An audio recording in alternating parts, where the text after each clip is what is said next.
ako, may dumating akong parcel kahapon, 650 lang. Oh, Abi, yung sa'yo, umigit kumulang. patingin nga, ano ba yun? Kaya pala apurang-apura ka kahapon umalis. Bakit? Panay po ang opo mo pa. Oh, bakit? May dumating ka dining parcel. Ay, eto, para patas mo. Oh. Hanggat hindi mo ba, idadi mo na Uy, teka lang, uuwi na ako. So ngayong araw po, dahil wala po akong magawa, babawi po ako sa nanay ko. Kasi kung naalala niyo po kahapon, sinurpresa niya ako ng parcel at ako'y pinagbayad niya.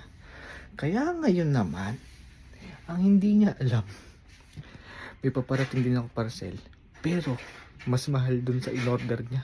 At COD din.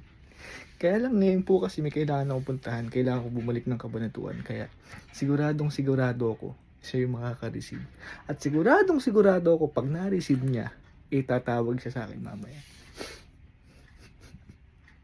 Kaya ano pang inaantay natin. Pero bago yun, magpapaalam muna ako. Kasi syempre dapat bago tayo umalis, magpapaalam tayo. Kaya, ano? Mami, sorry. Love you. Mami ko! Oh. Aalis po muna ako. Magpapaalam lang po ako sa inyo. Bless nga po. Alam mong masakit sa'yo ba? Bakit pa na yung po mo? Ha? Alam mong masakit sa'yo? Hindi, nagluto ka po kasi ng upo. Kaya po nasobrahan po yata ako sa po. Ganun ba? Opo. Saan ka ba pupunta na kainita? Babalik lang po ako sa mga kaibigan ko po at may gagawin lang po kami. Pwede po ba? Eh, syempre naman. Basta dun sa mga kaibigan mo lang Cabanatuan. Po, alis po muna ako po. Wala ka bang nakalimutan? Yung charger mo, yung bag mo. Nakalimutan? Charger, yung bag.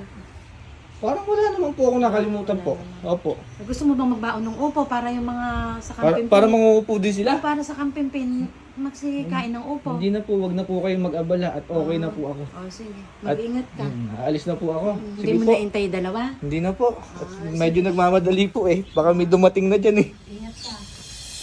At habang nakatambay po ako sa Kampimpin, ay, ayan na. Tumatawag na yung nanay ko. Teka. Hello! Hello, aba. Oh, Kaya pala apurang-apura ka kahapon umalis. bakit? Panay po ang opo mo pa. Oh, bakit? May dumating ka dining parcel. Wala kang tinatanong kita kung may nakalimutan ka. Sabi mo, wala. Anong parcel?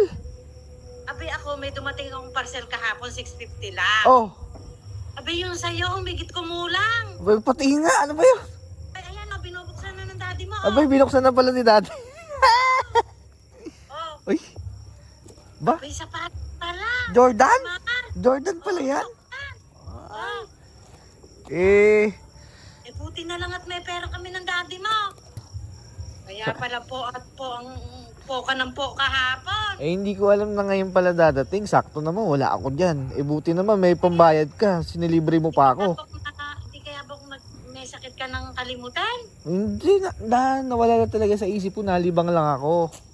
Yun na libang ka sa upo mong inulam. Oo, hayaan mo na muna. Utang ko muna sa yan. Ano? Ay, kailan ka ba uuwi? Ha? Baka next week pa. Nako, baka makalimutan mo na naman umuwi ira. Hindi, okay na yan. Kumbaga, libre mo na sa akin muna yan. Babayaran ko na lang sa'yo muna. Naku po, kalayo pa ng birthday. Gusto mo may regalo na. Iintayin ka na lang namin. Salamat, Mami, ha. Nilibre mo pa po ako po. Iibahin ko na yung ulam at makakalimutin ka pag upo. Iibahin ko na yung ulam. O, sige. O, Sige na nga, pati nga ulit. inililigpit na ng daddy mo at sobrang mahal. Magkano ba kasi? Sabi ko kay 6K. Kaya allowance namin yun. Kamahal pala niyan? Di ko naman alam na... Kala ko bayad ko na. Ay, eto, para patas mo. Oh. Hanggat hindi mo ba, daddy mo na magsusuot. Uy, teka lang, uuwi na ako. Hindi. Ay, hindi. Kasya din kasi sa daddy mo, di ba? Kasya din sa'yo, oy. Sakto-sakto sa akin Saktong-sakto, eh. May sweldo ko na polo ko dito. Oo. Kaya hanggat hindi mo pa nababayaran ko yun, si daddy mo na magsusuot. Teka lang. Hintayin nyo na ako dyan at pauwi na din ako. Hintay ka namin. Ngayon na, uwi ka na ngayon. Oo, mga later. Oo, sige, daanan mo na si Jiggy doon sa office. O sige na. Babay na. Babay na. Babay na. Sige, bye-bye na. Babay na, papauwi na ako dyan. Ingat.